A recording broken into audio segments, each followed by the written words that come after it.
On a réussi quelque chose d'extraordinaire en Europe. C'est qu'avant la création de l'Union européenne, l'Europe était le continent de la violence. C'était le continent qui a connu 2 génocides au XXe siècle. C'est le continent qui a démarré 2 guerres mondiales. Et avec le projet européen, on est devenu une des zones du monde les plus stables et les plus prospères. Les pays européens ont décidé de se mettre ensemble et de construire un projet commun qui a amené vraiment une période de stabilité et de prospérité exemplaire. Ça a contribué au renforcement de la démocratie, de l'état de droit, du respect des droits fondamentaux. Ça a contribué à la modernisation de l'économie espagnole et à la prospérité. Ça a aidé à la stabilité et à la transformation de la société. En Allemagne, du projet européen, le plus apprécié, c'est la paix.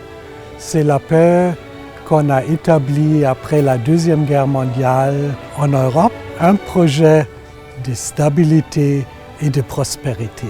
L'Union européenne, c'est un projet régional très efficace, très réussi. Il y a beaucoup d'avantages d'être membre de l'Union européenne.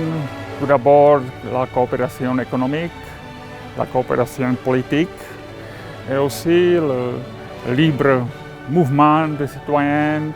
En tant qu'équipe Europe, on travaille ensemble avec l'RDC pour un avenir meilleur dans la paix ici. On fait ça en tant que coopération de développement, d'aide humanitaire, mais aussi pour améliorer le climat d'affaires pour que les investisseurs européens peuvent venir au pays et aussi créer l'emploi pour les jeunes Congolais. On a la capacité et la possibilité de faire avancer davantage des questions à la scène internationale et même de surmonter des défis mondiaux.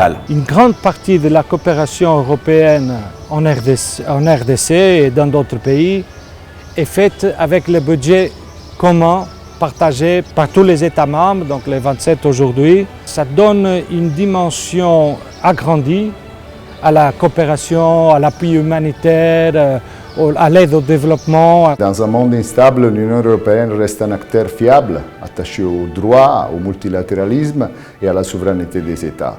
Pour la RDC, c'est un partenaire stratégique, porteur de stabilité, de sécurité et de développement durable. Il est donc dans notre intérêt mutuel de renforcer ce partenariat et d'en continuer pour aboutir à un avenir plus prospère, plus durable pour nous les Européens et pour les Congolais. La position de la Hongrie qui soutient pleinement les initiatives entamées par l'Union européenne, qui pense que la stabilité des pays africains est très importante. L'Union européenne, avec ses États membres, nous sommes très fiers de notre communauté de valeurs avec vous, de notre langue commune, de nos diasporas respectifs, de notre histoire entrecroisée. Nous croyons en une RDC avec de la compassion pour ces communautés souffrantes, normalement à l'est du pays, pour son intégrité territoriale respectée. Nous croyons à une RDC avec des opportunités pour les nouvelles générations, un climat des affaires amélioré et un dialogue politique qui intègre tous les acteurs de paix. Nous sommes avec vous aujourd'hui et nous le serons demain.